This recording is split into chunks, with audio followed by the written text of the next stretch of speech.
사도신경 신앙 고백하십니다. 나는 전능하신 아버지 하나님 천재 창조주를 믿습니다. 나는 그의 유일하신 아들 우리 주 예수 그리스도를 믿습니다. 그는 성령으로 잉태되어 동정녀 마리에게서 나시고 본디오 빌라도에게 고난을 받아 십자가에 못 박혀 죽으시고 장사된 지 사흘 만에 죽은 자 가운데 다시 살아나셨으며 하늘에 오르시어 전능하신 아버지 하나님 우편에 앉아 계시다가 거기로부터 살아있는 자와 죽은 자를 심판하러 오십니다. 나는 성령을 믿으며 거룩한 공교회와 성도의 교제와 죄를 용서받는 것과 몸의 부활과 영생을 믿습니다. 아멘. 찬송가 198장 찬송 부르십니다. 198장.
이 아침에 하나님께서 우리에게 주시는 생명의 말씀은 요한일서 3장 1절에서 6절까지 말씀입니다.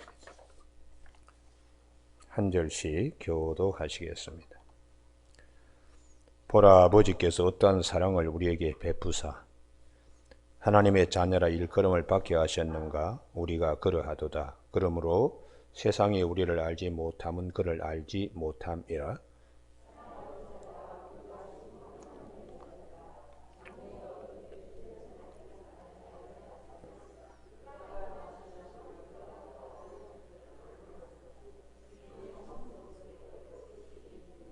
주를 향하여 이 소망을 가진 자마다 그의 깨끗하심과 같이 자기를 깨끗하게 하느니라.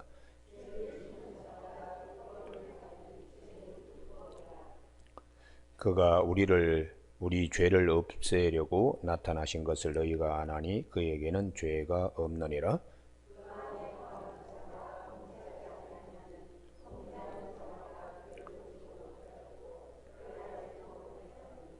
아멘. 1절 말씀에 보라, 아버지께서 어떤 사랑을 우리에게 베푸사 하나님의 자녀라 일컬음을 받게 하셨는가 하는 말씀 중심으로 하나님의 크신 사랑과 은혜라는 제목으로 말씀을 나누겠습니다. 성령님을 통하여 하나님의 깊은 것까지도 알게 하신다고 고린도전서 2장에서 말씀합니다. 사람의 영 외에는 사람의 깊은 것을 알 수가 없듯이 하나님의 영, 성령은 하나님의 깊은 것까지도 통달하셔서 하나님께서 우리에게 은혜로 주신 것들을 알게 하려 하신다고요. 하나님의 사랑에 대하여 성경은 우리에게 많은 말씀을 하십니다. 하나님의 사랑은 어떠한가? 우리가 아직 죄인 되었을 때에 그리스도께서 우리를 위하여 죽으심으로 우리에 대한 자기의 사랑을 확증하셨다고 말씀하셨어요. 친구를 위해서 우리가 잘 대신 죽을 수도 없잖아요.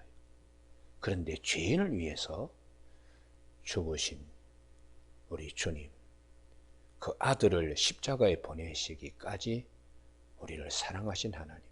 그래서 주님이 요한복음 15장 13절에 사람이 친구를 위하여 자기 목숨을 버리면 이보다 더 큰 사랑이 없다고.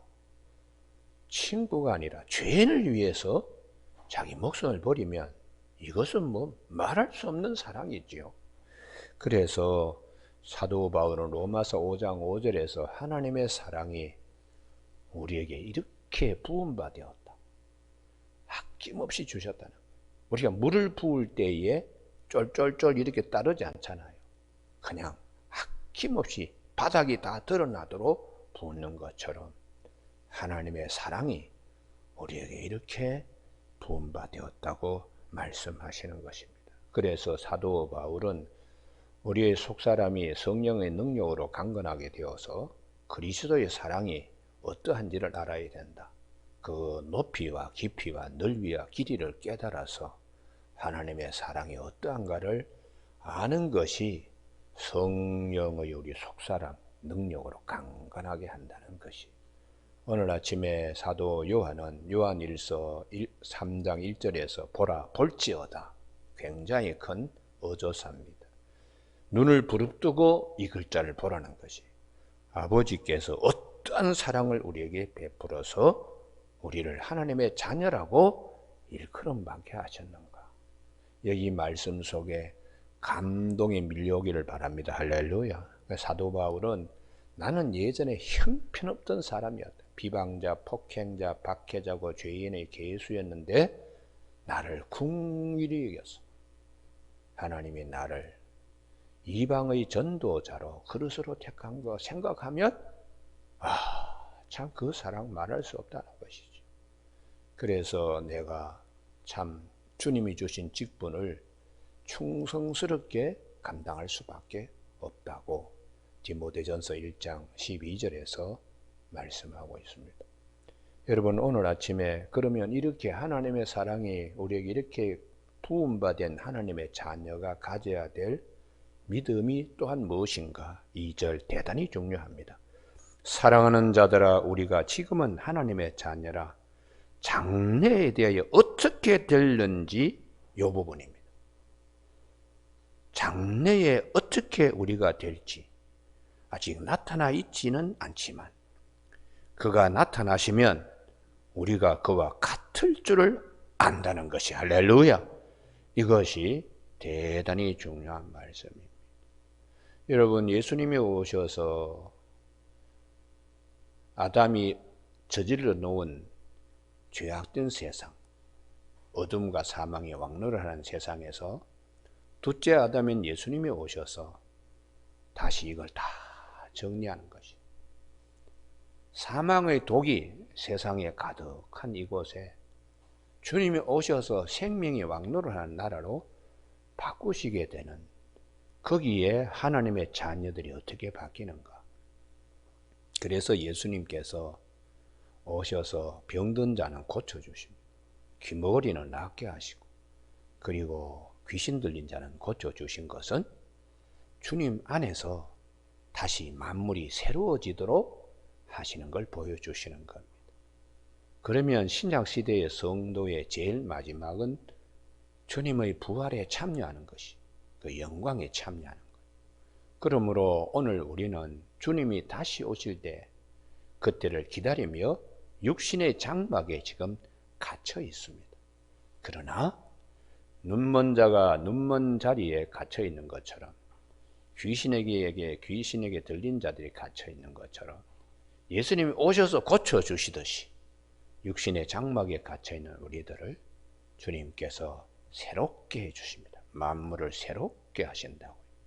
그래서 판넬 베르그는 역사 계시 시작과 끝이 있고 하나님의 심판이 있고 종말이 있을 때에 마지막 시간이 어떻게 되는가? 하나님의 자녀, 하나님의 사랑을 부음받은 하나님의 자녀는 구원받는데 그 부활에 이르게 되는, 우리의 몸도 마음도 여러 가지로 병든 채로 부활되는 거 아닙니다. 완전체로 부활됩니다. 할렐루야. 그건 눈먼 사람이 어슴푸리하게 보도록 이렇게 주님이 하시잖아요. 분명하게 보도록 그렇게 하시고, 어슴푸리하게 귀신이 들어갔다 나왔다 그렇게 하지 않습니다. 완전히 깨끗하게 이렇게 고쳐주시듯이 우리가 부활에 참여하게 돼요. 그래서 주님이 오심으로 만물이 주 안에서 통일되는 역사가 있게 된다고 에베소서 1장에서 10절에서 말씀하고 있습니다. 여러분, 그래서 우리가 가질 소망은 어떠한가? 이 부분이 오늘 사도 바울은 고린도 후서 4장 17절 18절에 말씀하는데, 이걸 꼭 같이 찾아야 돼요. 고린도 후서 4장 17절 18절. 이거 찾는 거하고 찾지 않는 거 하늘과 땅 차이입니다. 고린도 후서 몇 장이라고요?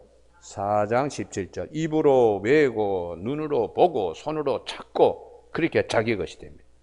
왜 4장 17절이 중요한가? 자, 보시면 우리가 잠시 받는 환난이 경한 것, 지금 육신의 장막에 있으니까 이런저런 어려움도 겪지요. 그러나 지극히 크고 영원한 영광의 중한 것을 우리에게 이루게 함이니, 주님이 오셔서 우리에게 입혀주실 영광의 날, 그것은 우리가 받는 이 고난과는 비교도 할 수 없다. 이건 가벼운 깃털과 같고 주님이 우리에게 주실 것은 바위와 같이 무거운 아주 그런 것이라는 거예요. 오늘 그래서 성도들의 삶은 항상 예수 그리스도 안에서 소망을 갖게 하는 것입니다. 할렐루야. 그래서 마지막 시간에도 성도와 성도 아닌 자의 판별이 분명하게 나타나요. 소망과 약속을 가지고 있기 때문에 마지막 시간에 성별됩니다. 그래서 오늘 아침에 우리 모두가 우리가 잠시 받는 환난이 경한 것이 주님이 다시 오실 때 지극히 크고 영원한 영광의 중한 것을 우리에게 이루게 합니다. 우리가 주목하는 것은 보이는 것이 아니요 오늘에 살고 있지만 내일을 보는 겁니다. 보이지 않는 것이니 보이는 것은 잠깐이요 보이지 않는 것은 영원함이라. 할렐루야. 이 믿음을, 성령을 우리에게 주심으로 믿음을 갖게 하기 때문에 고린도 후서 5장 4절에 죽을 것이 생명에 삼킨 바 되게 곧 이것을 고린도서 5장 5절 다 같이 읽습니다. 시작. 곧 이것을 우리에게 이루게 하시고 보증으로 성령을 우리에게 주신 이는 하나님이시라. 그러므로 우리가 항상 담대하여 몸으로 있을 땐 주와 따로 있는 줄 안다고 이렇게 말씀하는. 그래서 하나님의 자녀가 얼마나 소중한 것인가를 말씀해 주고 있습니다. 오늘 아침에 우리 모두에게 우리는 지금 하나님의 역사 발전 시작과 끝, 이 시간의 대열에 다 같이 지금 걸어가고 있어요. 하나님의 자녀들에게는 오늘 아침에 우리가 성찬 성례전에 참여한 것처럼 내 살을 먹고 내 피를 마시는 자는 영생을 가졌고, 이건 하나님의 약속입니다. 마지막 날에 내가 다시 그를 살리신다고, 반드시 살리신다고. 이건 내가 일어나는 게 아니에요. 하나님이 살리신다는 겁니다. 할렐루야. 하나님께서 우리를 이처럼 사랑하셔서 독생자를 보내주시고 마지막 날에 우리를 다시 일으켜 세우시는. 그래서 요한일서로 다시 돌아오면 요한일서 3장 2절에 사랑하는 자들아 우리가 지금은 하나님의 자녀라. 장래에 어떻게 될든지 아직 나타나지 아니하였으나 그가 나타나시면 우리가 그와 같을 줄을 아는 것은 그의 참모습 그대로 볼 것이기 때문이다. 주님 부활하신 주님을 보면서 우리도 부활의 영체로 완전히 새 사람이 되어 기쁜 것입니다. 여러분 부활했는데 어떤 사람은 눈 하나가 없어요. 어떤 사람은 뭐 코가 일그러져 있는데 어떤 사람은 팔 잘린 채로 부활하면 그건 영광이 되지 않습니다. 완전한 주님의 영광의 모습과 같이 우리가 그렇게 될 것이라고 하나님이 그렇게 이루어 주시는 것입니다. 어떤 사람은 아이고 사람이 죽으면 뭐 어떻게 그렇게 될까? 천만에요. 우리가 흙으로 돌아갈 때 모든 원소로 다시 돌아갑니다. 하나님의 강력한 힘에 의해서 불러내면 원소가 순간적으로 모이면서 다시 새로운 것으로 바뀌는 것입니다. 그래서 우리 하나님의 이 능력, 이 무한한 능력, 크신 하나님의 사랑을 우리가 늘 마음에 새기면서 나는 어떻게 해야 되나? 주님 오실 때를 생각하며 죄로 자꾸 우리 짝하지 말라고. 왜냐 그러면 에스더가 모르드의 집에 있을 때부터 자기를 정결하게 했어요. 궁궐에 들어가서 왕비가 되었습니다. 이건 비교할 수 없습니다. 이거는 에스더가 모르드의 집에 있을 때와 페르시아의 왕비가 된 것은 이건 비교할 수 없어요. 그래서 고린도후서 4장 17절 우리가 잠시 받는 이 환난이 경한 것이라고, 장차 우리에게 이루어질 지극히 큰 영광의 중한 것, 이렇게 비교하는 거예요. 우리가 이삭의 부인 리브가가 외삼촌 라반의 집에 있을 때와 아브라함이 장막으로 옮겨올 때는 하늘과 땅 차이입니다. 이건 이루 말할 수 없습니다. 루스의 경우에도 모압 땅에 있을 때와 시어머니 나오미를 따라가지고 베들레헴에 올 때 하늘과 땅 차이. 여러분 우리가 그런 하나님의 이 크신 사랑과 우리를 향한 하나님의 계획을 아침에 꼭 믿는 이 아침 되기를 주님으로 축복합니다. 근데 이런 진리의 말씀을 우리가 마음에 차곡차곡 내 마음에 잘 새겨야 되는데 마음속에는 아주 너무 인간적인 인본주의적인 생각이 여기저기 골짜기마다 숨어 있어서 이 말씀을 자꾸 뱉어가는, 이 말씀을 자꾸 싸우는 거예요. 그래서 느헤미야 13장의 성전에 가장 예루살렘 성벽 재건의 방해꾼인 도비아를 제사장 엘리야십이 방을 또 이렇게 내준 것처럼 하면 안 된다는 거예요. 그래서 이 페르시아에 잠깐 귀임했다가 소출되었다가 다시 돌아온 느헤미야가 성전 안에 소재물이나 이런 귀한 하나님의 예물들 방에 그 해방꾼 도비아의 모든 세간을 내던지고 그리고는 쫓아버린 그 말씀을 기억해야 돼요. 우리 안에 인본주의적인 생각이 도비아처럼 차지하고 있으면 안 돼요. 성령님께서 오셔서 그걸 내쫓게 이렇게 말씀. 그렇기 때문에 고린도전서 3장 16절에 너희가 하나님의 성전인 것을 알지만 성령이 너희 안에 계신다. 만약 하나님의 성전을 더럽히면은 너희 하나님께서 너희를 진멸하실 것이라고. 성전 마음을 깨끗하게 간직하며 그분이 오실 때까지, 그러면 우리가 살면서 죄 짓지 않을 수 있느냐? 지을 수 있습니다. 그때마다 회개라는 것이 필요합니다. 그래서 주님이 세족식 하는 데에 베드로가 온몸을 씻어달라 그럴 때에 주님이 말씀하셨어요. 온몸을 씻은 자, 예수 그리스도의 보혈로 씻은 자는 발만 씻으면 된다. 발만 씻으면 된다. 우리가 매번 성령님을 통하여 회개하고 죄를 기억나게 하면 그때에 회개하면 돼요. 그래서 요한일서 1장 9절에 우리가 우리 죄를 자백하면 저는 미쁘시고 의로우사 우리 죄를 사하시고 모든 불의에서 깨끗게 하신다고. 날마다 우리의 발을 씻어주시는 주님의 은혜가 있기 때문에 3절 주를 향하여 이 소망을 가진 자마다 그의 깨끗하신가 자기를 깨끗하게 할 수 있는 것은 회개의 영을 우리에게 부어주시기 때문이에요. 죄를 짓는 자마다 불법을 행하나니 죄는 불법이다. 그가 우리 죄를 없애려고 나타나신 것은 너희가 안다. 그에게는 죄가 없느니라. 그의 안에 거하는 자마다 범죄하지 아니하나니 범죄하는 자마다 그를 보지도 못하여 그를 알지도 못하였다는 말씀을 통하여 다시 죄를 기억하면서 죄를 씻어내게 기도하고 성령님의 도우심으로 정결하게 하는 축복이 있습니다. 우리가 하나님의 사랑이 얼마나 크고 하나님의 은혜가 얼마나 큰 것인가를 오늘 본문을 통해서 잘 성찰하는 저와 여러분이 꼭 되시길 주님의 이름으로 축복합니다. 기도하시겠습니다. 하나님 아버지, 자네에 참여할 때마다 주님을 기념하라고 영생을 우리에게 주신 주님, 우리의 죄를 대신하여 십자가에 달리신 주님의 은혜, 부활에 참여하게 되는 큰 소망을 우리에게 주신 주님의 사랑에 오늘 아침에 감사하며 이 말씀을 내 마음 깊은 곳에 큰 방으로 잘 모실 수 있는 말씀이 되게 하여 주시기를 원하옵고 예수님 이름으로 기도드립니다. 아멘. 하늘에 계신 우리 아버지, 아버지의 이름을 거룩하게 하시며 아버지의 나라가 오게 하시며 아버지의 뜻이 하늘에서와 같이 땅에서도 이루어지게 하소서. 오늘 우리에게 일용할 양식을 주시고 우리가 우리에게 잘못한 사람을 용서하여 준 것 같이 우리 죄를 용서하여 주시고 우리를 시험에 빠지지 않게 하시고 악에서 구하소서. 나라와 권능과 영광 영원히 아버지의 것입니다. 아멘.